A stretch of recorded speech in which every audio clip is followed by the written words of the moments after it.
Okay. I think this is going to be a pretty solid one. Now, what I want to talk about tonight, this night owl hours here, these are my hours right now. So I'm coming to y'all with a lot of energy, if you can tell. What I want to talk to y'all tonight about is, at all times, in all circumstances, by all appearances, carry yourself with swag.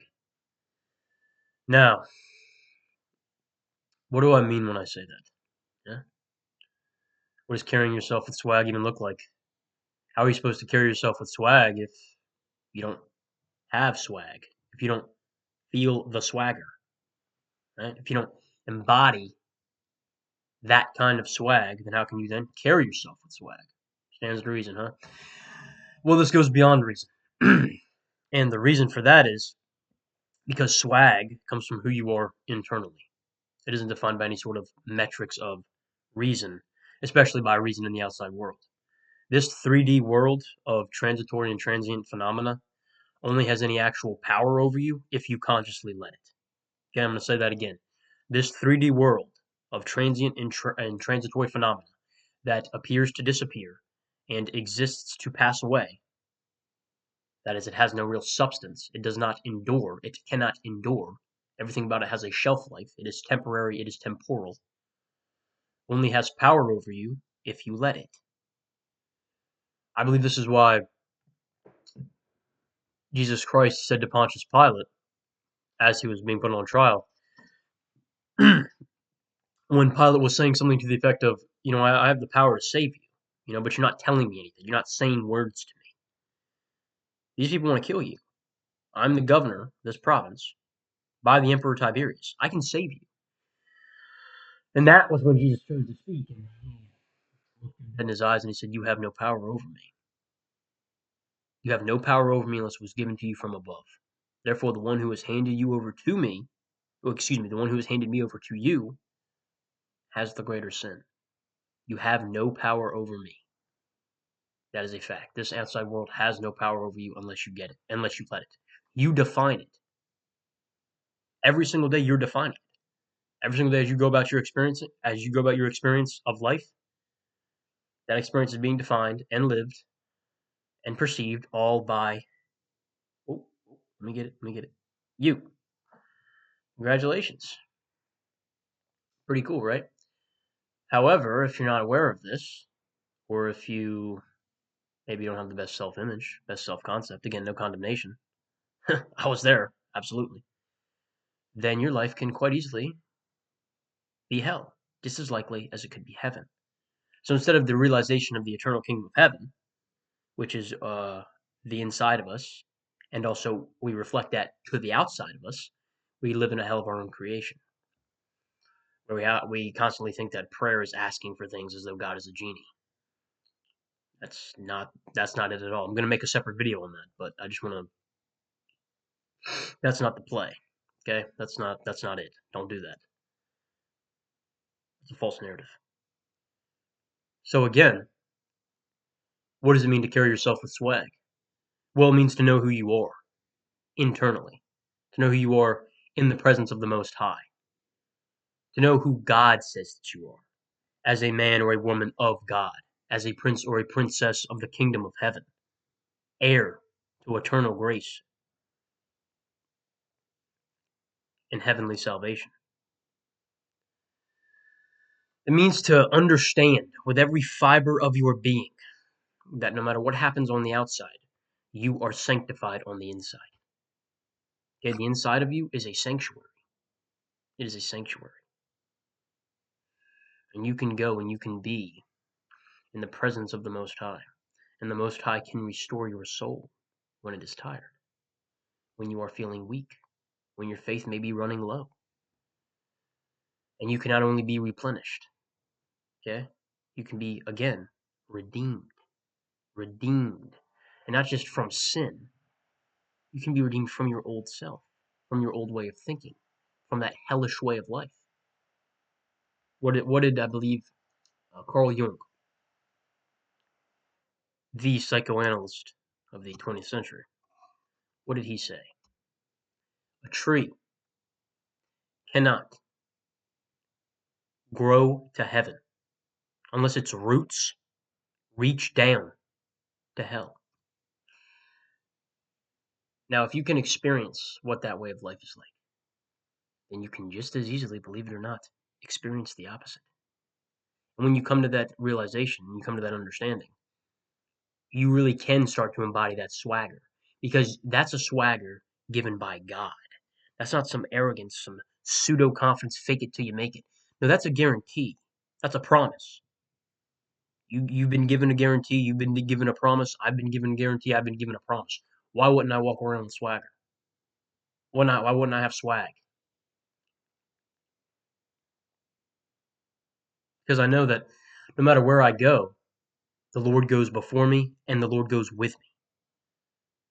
Joshua chapter 1, verse 9, one of my favorite verses.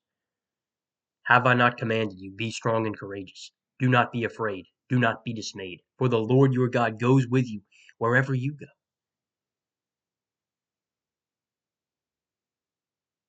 He showed Joshua that even after Moses' death, Moses was the prophet. The prophet. There was never another prophet in all of Israel like Moses. Moses was the man. Moses was one of a kind. None before him, none after him. Nobody was like him. One of a kind. And Moses handpicked Joshua, chose Joshua. Joshua was pretty much with him from the beginning anyway. But even after all the time in the wilderness, all the years, the decades together, and as he knew he was about to go, he said, listen, Joshua, you're going to finish what I started, what the Lord allowed me to start. The Lord will allow you to finish. And the Lord will give you the strength and the courage and the faith and the hope, the trust that he gave me in the wilderness. He will give you all of this. You're the man for the job. I would not say that if I did not believe it. If the Most High did not decree it. I really am inspired by that story. You know, I love Moses, and I really like Joshua as well. And that really, it cements the fact that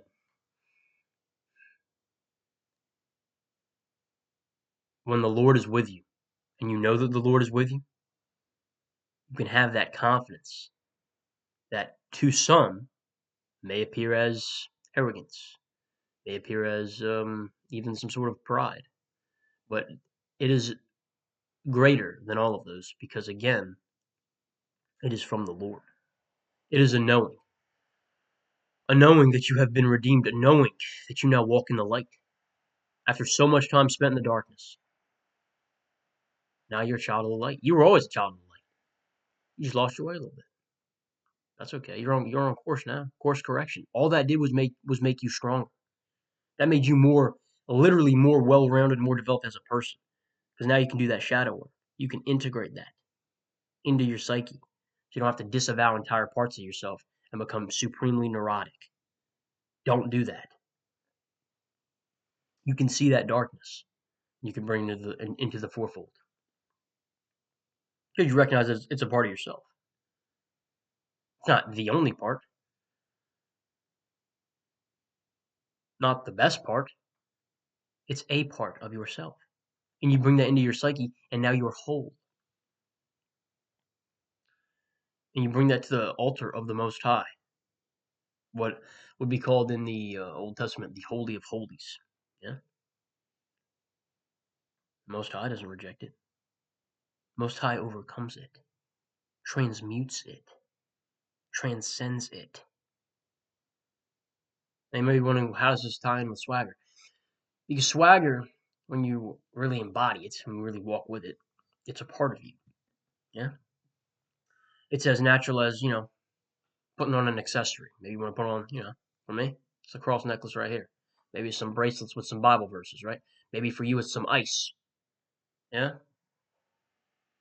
Maybe it's a chain, glasses, a hat, etc., etc. It's as natural as putting on that because you just wear it. It's a part of your wardrobe. It's a part of your thing. that swag, man. You embody that. You're slick with it, man.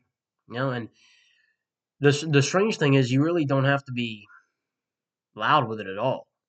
I mean, I'm not gonna say not to be who you are if you're naturally a loud person or more outgoing, things like that. I know I can be quite outgoing in certain situations. But the cool thing about swagger is that it is straight up just, you know, it's just distinct. You could look around, you'd be like, oh man, that dude's got some swag. That dude's got swagger. Or you'd be like, that chick, oh man, that chick's got it, man. That chick, wow, dang. I gotta be careful. So when you carry yourself with swag at all times, you also take away that need for external validation. Because again, you do not need any external validation. You have internal conviction and internal knowing given to you by God, which transcends all temporary phenomena.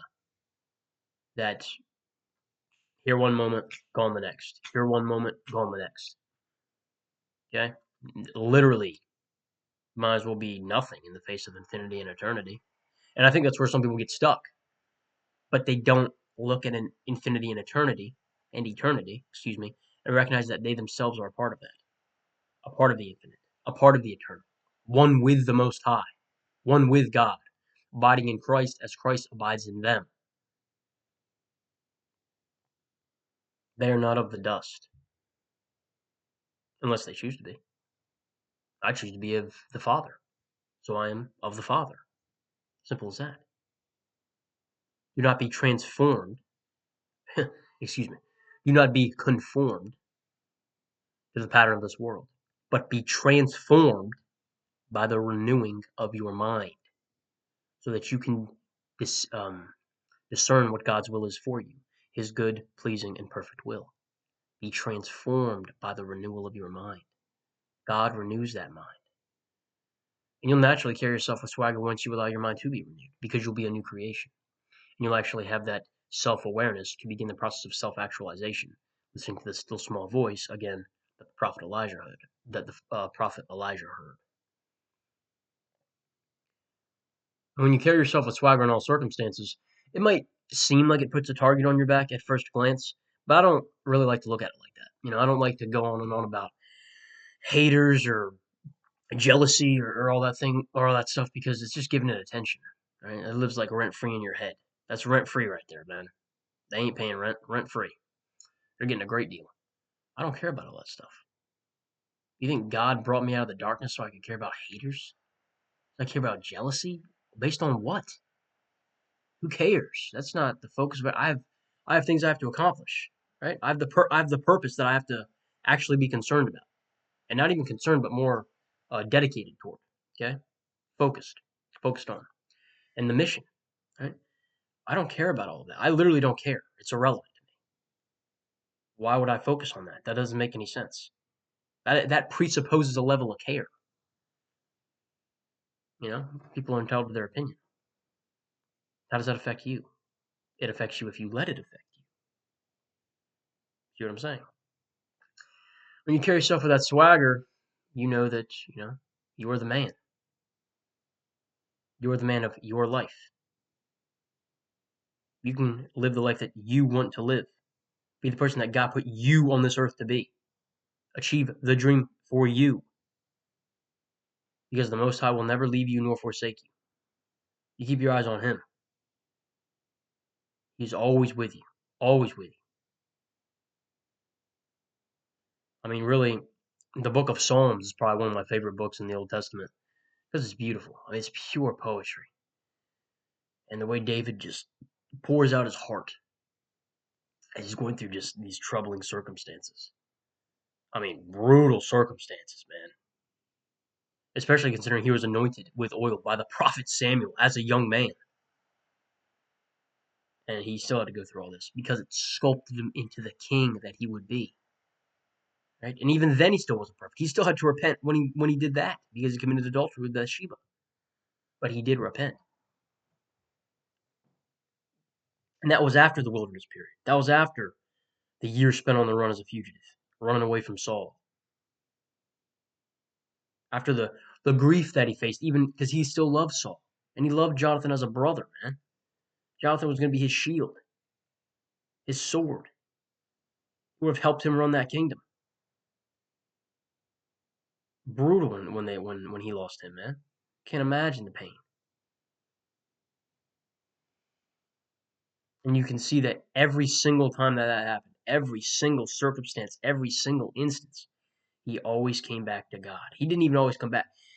I don't even know if always came back was this is the wrong way to say it. He always had God as the priority. That's probably a better way of saying it. He always kept his focus on God. And David was a man after God's own heart. David became king and danced, man. He let it flow, man. He straight up quite literally busted a move. And that's how you do it right there. That's how you do it, man. Because you could feel it. You could feel that grace. You could feel that gratitude. Feel that love moving through him, and his body expressed it in dance. There's nothing wrong with that at all. I've done the same thing. It's great. Swag isn't something to be ashamed of or something to laugh at or even something to boast about. It's simply another component of who you are. You can and swag looks different for different people, right? Others might be more subtle, maybe others more pronounced. Again, it's not a formula. It's far from formulaic. It's distinctly individualized. That's what makes it swagger. And when you carry yourself with that, and you really start to embody, you really start to feel it, like feel yourself, as they say, right? He's feeling himself. I think there comes a natural level of indifference with how that's perceived because you're just so in your own energy. You know, you're like, oh man, I'm feeling like me, man. I'm feeling like I don't gotta put on a show for anybody. I'm just being me, and that's enough because that's always been enough, and it will always be enough because God says it's enough. And since God says it's enough, it's enough. I got on a high authority, G. I got on the highest authority. I'll take his word. I'll go with that. And I got that swag, right? You got that swagger internally in your own heart. You keep your eyes focused on the Most High. And that doesn't mean all your problems will go away. That means you can handle them. That means you see that, oh, maybe they're not so, you don't got so many problems after all. Maybe it was a matter of perspective. Maybe you see that God did this for your betterment, just like Joseph in Genesis. Another great, great example. After all the horrible, horrible things happened to that man. I mean, he just was genuinely a good guy. I mean, through and through, he did the right thing. He just kept doing the right thing, and he was not rewarded for it on the surface. But Joseph, there was never any evidence, at least in my reading, of Joseph ever once doubting. He just kind of just rolled with the punches. Literally, just rolled with the punches, man. And I think he lamented, like when his brothers came back and he cried because he was like, man, these are the same people that sold me into slavery, and now they're coming back asking for my help. But there's never anything about him doubting God. Especially at the very end, again, he said, you intended it for evil, but God intended it for good. I forgive you. That's okay. You all can live here. You and your families. I'll take good care of you. That's okay. That's strength right there. That's true man right there. Takes a lot of inner work and a lot of inner strength to forgive like that. It's not an easy thing to do by all means. And Joseph had that swagger as well. That's why Potiphar's wife threw herself at him. That's why he married an Egyptian princess. That's why Pharaoh was boys with him. That's why literally everybody who encountered this guy liked him. And if they didn't like him, they were jealous of him. Because he was him, man. He was Joseph. And David was David. Moses was Moses, and Joshua was Joshua. So be you.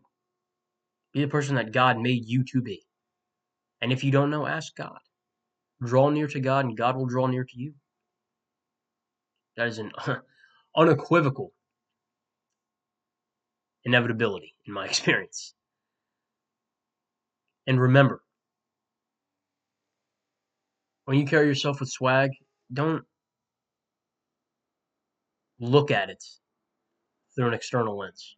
Rather, remember from the internal perspective, from the internal sight, that swagger comes from a knowing, a confidence of who you actually are fundamentally, energetically, infinitely, eternally, in the presence of the Most High. So why wouldn't you carry yourself with some swagger knowing that? Some spring in your step, you know what I mean? So that when you walk through the doors, you're like, oh man, it's that guy again. Oh man, it's that girl again. Because you are you, and you are enough. You have always been enough, you will always be enough. And if you don't believe me, believe God. If you want to find out, go ahead and ask him. I'm sure he'll tell you in his own way. Be open to receiving that in your heart. You will receive. I just wanted to hop on here, make this video. I thought of the title and I was like, it kind of brought a smile to my face. So I was like, you know what? I'm going to come up here, I'm going to chop it up with him. I'm going to talk about some swagger. Because there ain't nothing wrong with having that level of swag and carrying it and being proud of it. Genuinely proud. Not in an arrogant sense, not in a boastful sense. Okay? And if you're going to boast, you boast in the Lord all day long. You have that swagger in the name of the Lord. Because you're a prince of the kingdom of heaven. You're a princess of the kingdom of heaven. Why wouldn't you walk with some confidence? Why wouldn't you be like, yeah, this is the day the Lord has made. And I get to experience it. I get to live my fulfillment on this day. To live out my dream on this day. To get increasing my self-actualization process as I live out that fulfillment. As I continue to gain wisdom from God. And let the Spirit flow through me. So yeah, I got some swagger. Absolutely, all day long, twice on Sundays. Absolutely. And I will continue to, because God brought me up out of the land of Egypt. Free from bondage. I'm a free man. Under the big blue sky. And I sure am happy about that. Blessings to all of you. God bless. Do not be afraid to walk with some swagger. You own that. Might feel a little awkward at first. That will pass, I assure you. Because it's as natural as who you are. It's who you've always been. Now you just got to remember. And since you remember who you are, now you can actually fundamentally be who you are. In the name of the Lord. By the grace of God alone, it is done. God bless.